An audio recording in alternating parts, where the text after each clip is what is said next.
आप देख रहे हैं BA न्यूज, खबर हमारी फैसला आपका। इस वक्त की बड़ी खबर। लखनऊ। योगी सरकार ने राज्य में उच्च शिक्षा के क्षेत्र को सुदृढ़ करने और युवाओं के लिए गुणवत्तापूर्ण शिक्षा सुनिश्चित करने के उद्देश्य से उत्तर प्रदेश उच्च शिक्षा प्रोत्साहन नीति 2024 को लागू किया है। मुख्यमंत्री योगी आदित्यनाथ की अध्यक्षता में मंगलवार को आयोजित कैबिनेट बैठक में इस नीति को मंजूरी दी गई।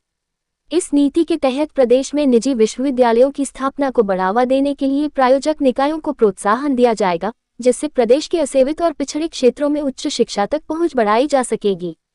उच्च शिक्षा मंत्री योगेंद्र उपाध्याय ने जानकारी दी कि यह नीति प्रदेश में बढ़ती उच्च शिक्षा की मांग को पूरा करने के लिए निजी निवेश को प्रोत्साहित करेगी। इसके माध्यम से छात्रों को राज्य में ही उच्च गुणवत्ता की शिक्षा प्राप्त करने का अवसर मिलेगा। उन्होंने कहा कि यह नीति राज्य को $1 ट्रिलियन की अर्थव्यवस्था बनाने के लक्ष्य की ओर तेजी से आगे बढ़ाने में महत्वपूर्ण भूमिका निभाएगी। इसके अलावा निजी विश्वविद्यालयों की स्थापना से प्रदेश के युवाओं के लिए प्रत्यक्ष और अप्रत्यक्ष रूप से रोजगार के अवसर भी उत्पन्न होंगे। इस नीति के अंतर्गत प्रायोजक निकायों को स्टाम्प शुल्क में छूट, कैपिटल सब्सिडी और विशेष लाभ प्रदान किए जाएंगे। साथ ही NIRF रैंकिंग में शीर्ष 50 में स्थान प्राप्त करने वाले विश्वविद्यालयों को भी अतिरिक्त लाभ दिए जाएंगे।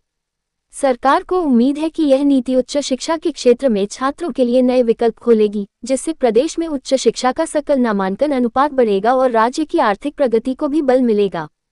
कैबिनेट बैठक में मथुरा और मेरठ में 2 नए निजी विश्वविद्यालयों की स्थापना के प्रस्तावों को भी मंजूरी दी गई। मथुरा में KD विश्वविद्यालय की स्थापना के लिए Rajiv memorial academic welfare society को आशय पत्र जारी किया गया है। ये विश्वविद्यालय मथुरा के ग्राम अकबरपुर, तहसील छाता में 50.54 एकड़ भूमि पर स्थापित किया जाएगा।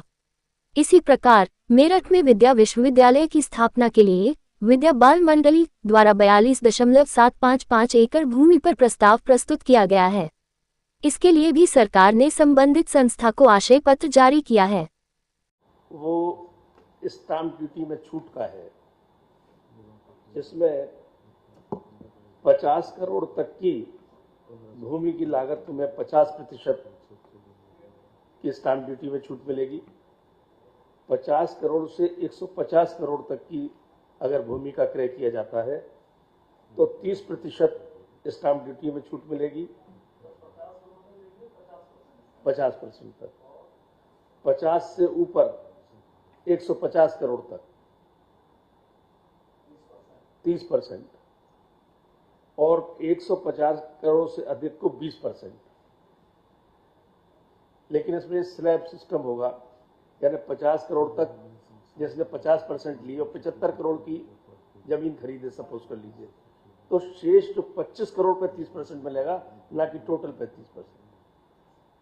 अदरवाइज ये हो जाता है कि 51 करोड़ की लागत दिखाई और 30% की स्लैब में आ गया, तो वो जो सरप्लस ऊपर वाला हिस्से में ही छूट मिलेगी वो वाली। इसी प्रकार पूंजीगत उसमें छूट मिलेगी अनुदान, तो जो 50 करोड़ तक पूंजीगत लागत लगाएगा उसे 15% का सब्सिडी मिलेगी, जो कि 7 करोड़ मैक्सिमम होगी सीमा, इससे ऊपर नहीं।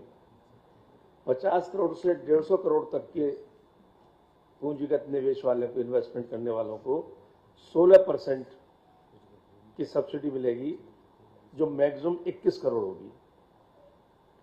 और 150 करोड़ से ऊपर जो इन्वेस्ट करेंगे, पूंजीगत लागत लगाएंगे, उन्हें 17% सब्सिडी मिलेगी, जो मैक्सिमम 35% होगी।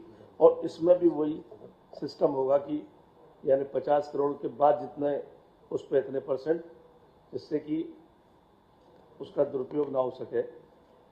खास तौर से इसमें जो प्रथम 5 विदेशी संस्थाएं आएंगी उनके लिए विशेष प्रोत्साहन और दिया गया है, और NIRF शीर्ष रैंकिंग वाले भारतीय विश्वविद्यालयों के लिए विशेष प्रोत्साहन की व्यवस्था की गई है। तो ये है कि प्रथम 5 विदेशी संस्थाओं को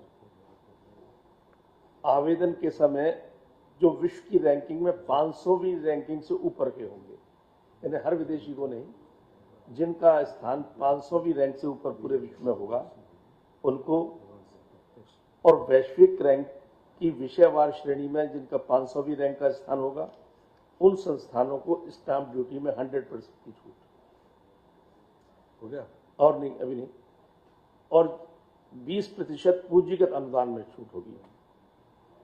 इसकी सीमा 100 करोड़ रुपए तक होगी। ऐसे ही NIRF रैंकिंग में जो शीर्ष 5 रैंक प्राप्त किए हुए विश्वविद्यालय होंगे उनको भी यही सुविधा होगी। 100% स्टाम्प ड्यूटी मुक्त होंगे और 20% अनुदान पूंजीगत अनुदान में, जिनमें की 100 करोड़ रुपए सीमा होगी। ये तो नीतिगत जो नीति आई है उसका है। और दूसरा, 2 विश्वविद्यालयों को अभी, एक को LOI मिला है और एक को संचालन प्राधिकार पत्र, एक को आशय पत्र, यानी LOI और LOP। विद्या विश्वविद्यालय मेरठ, इसको संचालन प्राधिकार पत्र मिला है, इसके मंत्रिपरिषद की अनुमति मिली है उस पर, क्योंकि इसके सब नहीं, विद्या विश्वविद्यालय मेरठ को LOP संचालन प्राधिकार पत्र की अनुमति दे दी है मंत्रिपरिषद ने, लेटर ऑफ परमिशन इसकी, और संचालन प्राधिकार पत्र। और KD विश्वविद्यालय मथुरा, इसको LOI मिला है, आशय पत्र, लेटर ऑफ इंटेंट। दोनों ने, उनकी पूरी मानक थे, इसलिए उनको LOP मिल गया है। इनको अब आगे हाई लेवल कमेटी में गया प्रस्ताव, वहाँ पे हो गया।